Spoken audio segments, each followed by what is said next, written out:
सानहे APS के जो शहदा के सानहे के गाजी मोहम्मद मुबीन हमारे साथ मौजूद हैं। आज मुबीन से इस वाक़े के बारे में जानेंगे और पूछेंगे वो मंजर क्या था। सर ये था कि उस टाइम हम लोग खुद एक 15 साल का बच्चा था, तो एक 15 साल के बच्चे के लिए वो सारी चीज़ें देखना, असल में पिस्तौलों का चलना, वो सारी चीज़ें हमने पहले फिल्मों में देखी हुई थी, तो उसको असल में देख के भी ना एक ख्वाब सा लग रहा था। आपके भी बहुत से दोस्त गए, लेकिन आपके जो दोस्त वगैरह थे उसमें शामिल वगैरह, वो आज भी आपको याद आते होंगे जो आपके साथ बैठे हुए थे, और वो दोस्त कौन कौन से थे, उनकी आदत वगैरह कैसी थी, और स्पेशली सानहे के बाद जब आपका पहला दिन था वो कैसा दिन था? क्लोज मेरे 3-4 लड़के थे, और बड़े अच्छे थे, मतलब पढ़ाई में भी बहुत अच्छे और अखलाक वाइज भी, और ऐसे थे कि अगर वो रहते, और मतलब वैसे तो सारे अगर शोधा हमारे ज़िंदा होते तो आज वो मुल्क के लिए बहुत बड़ा एक सरमाया होते।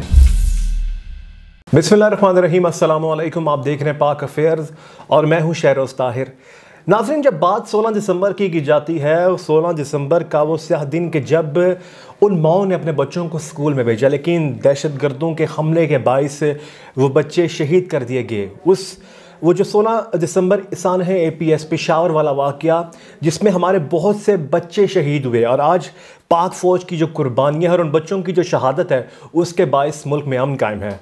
उसी हवाले से गुफ्तगू करने के लिए आज हमारे साथ उस सानहे के गाजी मोहम्मद मुबीन हमारे साथ मौजूद हैं। आज मुबीन से इस वाक़े के बारे में जानेंगे और पूछेंगे वो मंजर क्या था 16 दिसंबर का। इसी पर बात करने के लिए सानहे के गाजी मोहम्मद मुबीन हमारे साथ मौजूद हैं। मुबीन, सबसे पहले तो बहुत शुक्रिया आपके वक्त का। मुबीन, 16 दिसंबर का जब जिक्र किया जाता है, अब वो बच्चे, वो जो आपके भी दोस्त थे जो शहीद हुए, सबसे पहले तो बताइएगा वो मंजर क्या था जो आज भी आप याद करते हो, आपके जहनों में खौफ वगैरह तारी होता होगा? बिल्कुल, खौफ तो ऐसा खौफ है कि दिल को वो हिला देता है। मंज़र ये था कि उस टाइम हम लोग खुद एक 15 साल का बच्चा था, तो एक 15 साल के बच्चे के लिए वो सारी चीज़ें देखना, असल में पिस्तौलों का चलना, वो सारी चीज़ें हमने पहले फिल्मों में देखी हुई थी, तो उसको असल में देख के भी ना एक ख्वाब सा लग रहा था, क्योंकि कभी बंदा इमेजिन भी नहीं कर सकता कि ये चीज़ें अपनी आंखों से देखेगा, इस तरह का अटैक, इस तरह के अपने दोस्तों को जो 10 मिनट पहले आपके साथ थे उनको शहीद होते हुए, तो ये वो सीन एक बिल्कुल एक अनइमेजिनेबल था। तो 16 दिसंबर का जब वाक़या हुआ तो हम लोग उस टाइम पे हॉल में हमें जमा किया गया था, और मुझे ऑडिटोरियम वाला हॉल था जहाँ प्रिंसिपल भी आई थी। बिल्कुल, जहाँ प्रिंसिपल भी थे और जहाँ पे कोई आर्मी डॉक्टर हमें फर्स्ट एड पे ब्रीफिंग दे रहे थे, तो उन्होंने 8, 9 और 10 क्लास के बच्चों को इकट्ठा करके वहाँ पे बिठाया, और अभी वो ब्रीफिंग उनकी स्टार्ट नहीं हुई थी कि हमें इतने में ऐसे फायरवर्क्स की आवाज़ आई, मतलब कैसे कहीं पटाखे फट रहे हैं, तो सारे बच्चे खड़े हो गए अपनी अपनी सीट्स पे। तो वो जो हमें ब्रीफिंग देने के लिए आए थे उन्होंने कहा कि बेटा डरने की कोई बात नहीं है, आपका आर्मी का स्कूल है, प्रोटेक्टेड स्कूल है, आपको पता है कितनी सिक्योरिटी होती है यहाँ पे, तो आप लोग खड़े क्यों हो गए, मतलब बैठ जाए आराम से। तो बच्चे बैठ गए, लेकिन फिर भी वो एक वो हो रही थी वहाँ पे, मम्बरिंग हो रही थी वहाँ पे, तो इतने में वो आवाज़ें आहिस्ता आहिस्ता तेज़ होना शुरू हो गई। वो तेज़ होते होते मतलब हमें रियलाइज़ हो गया कि ये पटाखे नहीं है, ये गन शॉट्स हैं। तो अब उन्होंने मीन वाली अपनी ब्रीफिंग स्टार्ट कर दी थी, तो हमारा जो ऑडिटोरियम है वो इंक्लाइंड है, तो हमने ऑडिटोरियम में सारे दरवाज़ों को लॉक किया हुआ था, और जो टेररिस्ट आए तो उन्होंने पहले उसको गन की बैक साइड से वो दरवाजे को ज़ोर ज़ोर से मारा, तो उसने जब 3 दफ़ा मारा तो वो दरवाज़ा टूट गया, और उस टाइम पे वो टेररिस्ट अंदर आ गए। तो मैं उस टाइम पे प्रॉक्टर था, मेरी ड्यूटी लगी हुई थी, तो मैं हॉल के सेंटर में खड़ा हुआ था, तो मैं भी इतने में पीछे मुड़ा ही था वो सीन देखने के लिए, और वो एक ही मतलब होता है ना एक फ्लैश में आप पीछे मुड़े आगे मुड़े, तो वो सीन सारा बदल चुका था। पहले आपके सामने सब कुछ ठीक ठाक था, एकदम जब मैं वापस मुड़ा तो बच्चे सारे दौड़े हैं दरवाज़ों की तरफ, लाशें गिरी हुई हैं, खून बिखरा हुआ है सारा, और इतने में मेरे ऊपर मतलब ऊपर वाली साइड से एक डेड बॉडी रोल होती हुई आई, और जब उसने मुझे हिट किया तो मुझे रियलाइज़ हुआ कि यार ये तो वाकई में कुछ सीरियस हो रहा है। तो उस टाइम पे उससे पहले उस 1-2 सेकंड या 3 सेकंड मूवमेंट में बिल्कुल ब्लैंक था, मुझे कुछ समझ नहीं आ रहा था कि ये क्या हो रहा है, क्यों हो रहा है, कैसे हो रहा है। तो उस मूवमेंट के बाद मैं झुका और मैंने भागना शुरू किया, तो बस हर सेकंड में यही फीलिंग थी कि अगली गोली मुझे लगेगी, क्योंकि मेरे सामने जितने भी थे जो लोग भाग रहे थे वो सारे उनको बुलेट लग रही थी और वो शहीद हो रहे थे। तो बस जाते जाते जाते मैं किसी तरह ऑडिटोरियम से निकल गया, और वहाँ पे कुछ फ्रेंड्स मुझे मिले जो कि स्टाफ रूम की तरफ भाग रहे थे। स्टाफ रूम में जाके हमने अपने आप को थोड़ा सा सेफ वो किया, हमने स्टाफ रूम को अंदर से बंद कर दिया। वहाँ मैं स्टाफ रूम के वॉशरूम में छुप गया। अच्छा, वॉशरूम के अंदर आप छुप गए थे? जी, लेकिन स्टाफ रूम का वॉशरूम ऐसा था कि जब आप स्टाफ रूम का दरवाज़ा खोलते हो तो वो पीछे छुप जाता है। तो टेररिस्ट स्टाफ रूम, अच्छा meanwhile terrorist already staff room में अपनी कार्रवाई कर चुके थे। तो जिस टाइम पे हम लोग वॉशरूम में छुप गए तो वो वॉशरूम ऑलरेडी फुल था। मैं बड़ी ज़ोर से उनसे लड़के में अंदर गया कि मुझे भी अंदर जगह दो, और बाकी लड़के स्टाफ रूम में ही थे। लेकिन ये था कि मेरे ख्याल से 15 मिनट बाद या 20 मिनट बाद टेररिस्ट दोबारा स्टाफ रूम के अंदर आए, और जितने भी लोग वहाँ पे छुपे हुए थे, या कोई सोफ़ों के पीछे छुपा हुआ है, कोई कबर्ड के पीछे छुपा है, उन सब ने उन्होंने टेररिस्ट उनको ढूंढ ढूंढ के निकाला, उनको मारा। तो वो ब्लास्ट की वजह से ना, साथ साथ ब्लास्ट भी होते थे। तो वो वॉशरूम के शीशे टूट चुके थे, ये एल्यूमिनियम के शीशे थे। तो हमें वो रिफ्लेक्शन में सारा सीन नज़र आ रहा था कि ये कैसे उनको मार रहे हैं। तो बस हमें बस ये था कि अब ये यहाँ तक तो आ गए हैं, आखिरी हमें गोली अगला नंबर हमारा होगा। अच्छा, हमने देखा बहुत से बच्चों शहीद हुए जी, आपके भी बहुत से दोस्त गए, लेकिन आपके जो दोस्त वगैरह थे उसमें शामिल वगैरह, वो आज भी आपको याद आते होंगे जो आपके साथ बैठे हुए थे, और वो दोस्त कौन कौन से थे, उनकी आदत वगैरह कैसी थी, और स्पेशली सानहे के बाद जब आपका पहला दिन था वो कैसा दिन था? बिल्कुल, दोस्त तो ऐसा था कि क्योंकि मेरे 5 साल स्कूल में गुजर चुके थे, तो सब मेरे दोस्त थे, जानने वाले थे। मैं प्रॉक्टर भी था, तो आपकी सबके साथ होती है। तो उसमें क्लोज मेरे 3-4 लड़के थे, बड़े अच्छे थे, मतलब पढ़ाई में भी बहुत अच्छे और अखलाक वाइज भी, और ऐसे थे कि अगर वो रहते, और मतलब वैसे तो सारे अगर शोधा हमारे ज़िंदा होते तो आज वो मुल्क के लिए बहुत बड़ा एक सरमाया होते, लेकिन बस किस्मत में नहीं था, किस्मत को ये मंजूर नहीं था। हादसे के बाद जब हम लोग स्कूल वापस गए तो पहले तो हिम्मत नहीं थी जाने की, लेकिन वही बात है कि उस टाइम अल्लाह ताला आपको हिम्मत दे देता है। तो जिस टाइम जब हम लोग वापस गए तो वो सारा स्कूल बिल्कुल उसी तरह ही था, बीच में रेनोवेशन भी हो रही थी। तो वो सारा मंजर आंखों के सामने आ रहा था बार बार कि यहाँ हम भाग रहे थे, यहाँ पे खून था ये। तो पेरेंट्स भी थे, पेरेंट्स आते थे, रोते थे, स्टूडेंट्स भी रोते थे, हम खुद भी रोते थे, क्योंकि हमें वो देख के सारी वो मेमोरीज याद आ जाती थी।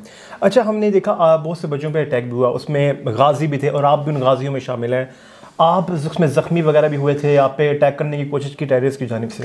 बिल्कुल, मैं उसमें काफ़ी इंजर्ड हुआ था, मुझे वाउंड्स वगैरह काफ़ी सारे आए थे। और जिस टाइम मैं रेस्क्यू किया गया तो मुझे वो सबसे पहले CMH लेकर गए, जो कि आर्मी वालों ने मुझे रेस्क्यू किया था। और मुझे हाथ पे कुछ इंजरीज आई थी, लेग पे आई थी, हिप्स पे आई थी।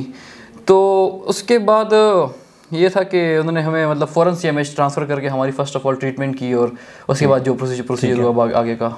ठीक। अच्छा, हमने उस समय देखा जब खबर चलती है कि APS पे दहशतगर्दों का हमला, ठीक है, वो खबर चल रही थी, तो वालदैन सबसे ज़्यादा परेशान थे। और वो वालदैन, तो आपके वालदैन का रिएक्शन वगैरह क्या था जब उन्होंने ये खबर वगैरह सुनी थी?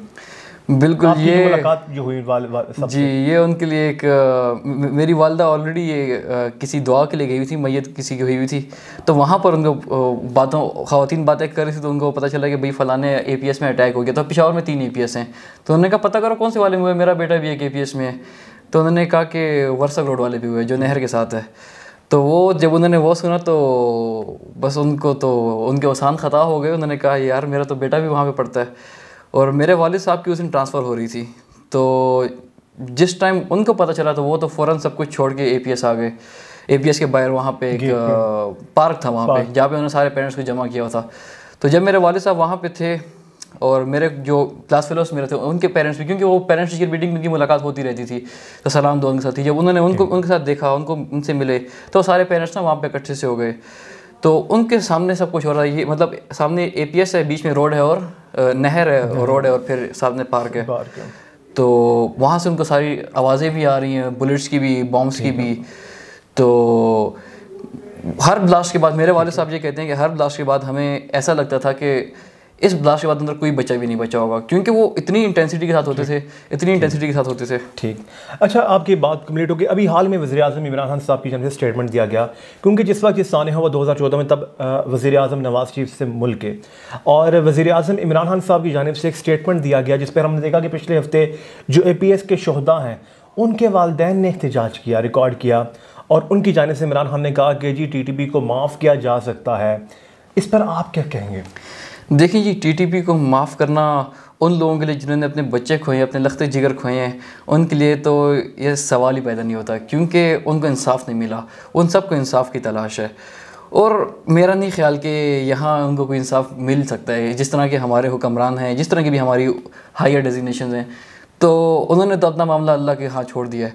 लेकिन तालिबानों को माफ़ करना, ये मेरा नहीं ख्याल कि ये वो कभी अलाउ करेंगे या उनका कभी दिल मानेगा कि वो अपने बच्चों के कातलों को इस तरह कभी माफ़ करें। लेकिन उनका स्टेटमेंट बार बार चल रहा है जिस पर एहतजाज वगैरह भी किया गया, और आप क्योंकि पेशावर से बिलोंग करते हैं जी जी, तो उन जो वालिदैन से जब ये बात जिक्र की जाती है, जब वो बात कहते भी हैं, तो उनका रिएक्शन क्या होता है वालिदैन का? बिल्कुल, वो बड़े सख्त लहजे में होते हैं। और आप यकीन जाने कि मेरे काफ़ी सारे दोस्त शहीद हुए, लेकिन मैं अभी तक सिर्फ 3 के पेरेंट्स से मिला हूँ। उसके अलावा मैं किसी से मिल ही नहीं सकता, वो हिम्मत ही नहीं होती। क्योंकि जब आप उनसे मिलते हो ना, तो आपको लगता है कि वो लोग अभी तक उसी स्टेज पे हैं जिस दिन उनके बच्चे उनसे अलग हुए थे ना, वो आज तक वहीं पे, उनसे वो गम वो नहीं भूल सकते वो गम। तो ऑब्वियसली उनका जो रिएक्शन है वो बहुत जो है आपके लिए हार्श होगा, और वो कभी भी इस चीज़ को अलाउ नहीं करेंगे। और आखिर में जाते जाते एक आपसे पैगाम भी हम लेना चाहेंगे, और साथ ही सवाल भी करेंगे कि जब 16 दिसंबर आती है और जब 16 दिसंबर की सुबह होती है, तो आपके जहनों में क्या रिएक्शन, क्या अभी भी वही वक्त, वही जो गोलियों की आवाज़ें जहनों में तारी होती हैं? बिल्कुल, सबसे पहले तो ये है कि तालिबानों ने इस अटैक से जो है ना, अगर ये करने की कोशिश की है कि जो है वो तालीम को रोक देंगे या बच्चों के दिलों में डर पैदा कर देंगे कि वो पढ़ें ना या तालीम से दूर हो जाएं, तो ये बिल्कुल उनकी गलत सोच है। क्योंकि तालीम भी एक जहाद है, और हम ये जहाद करते रहेंगे, ये जितने भी हमारे बच्चे हैं। जहाँ तक 16 दिसंबर की सुबह का ताल्लुक़ है, तो जैसे जैसे ये दिन करीब आते हैं ना, दिसंबर के सर्दियों की जो शामें होती हैं या दिन होते हैं, तो वो एक बड़ी नॉस्टैल्जिक मोमेंट होती है। वो सारी चीज़ें हमें फ्लैशबैक्स आते हैं, वो सारी एक ऐसा लगता है कि हवा में इसी वो खून की और बारूद की खुशबू आती है। वो खुशबू नहीं, मतलब स्मेल आती है। तो ये होता है। बाकी ये होता है कि वो सारी चीज़ें याद आती हैं, मतलब वो दोस्त, वो सारी मूवमेंट्स। ठीक, बहुत शुक्रिया आपके वक्त का। नाज़रीन, ये थे हमारे साथ मोहम्मद मुबीन, जो कि सानहा APS के काजी थे, और जाते जाते हम भी ये पैगाम देंगे कि यही वो बच्चे हैं, और पाक फ़ौज की सरहदों पे मुहाफ़िज़ जो हमारे फ़ौजी जवान, जिनकी कुर्बानियों की वजह से आज मुल्क में ये अमन कायम है, इन बच्चों की शहादत के बायस मुल्क में अमन कायम है। जहाँ तक वज़ीर-ए-आज़म इमरान खान साहब के बयान का ताल्लुक़ है, जो उन्होंने एक इंटरव्यू में कहा कि जिनको माफ़ किया जा सकता है, तो इनके वालिदैन का और इनका जो रिएक्शन है वो आपके सामने है कि किसी भी सूरत उनको माफ़ ना किया जाए और ना किया जा सकता है, क्योंकि हमारे घरों से लाशें उठी हैं, हमारे घरों से बच्चे गए हैं। और ख़ासतौर पर इस वालिदा को जो बयान था कि जब मेरे बेटे का जनाजा घर में आया तो मेरे बेटे का सर कटा हुआ था। तो इसी के साथ ही अपने मेज़बान शहरोज़ ताहिर को पाक अफेयर से दीजिए इजाज़त। अपना बहुत सारा ख्याल रखिए। अल्लाह हाफ़िज़।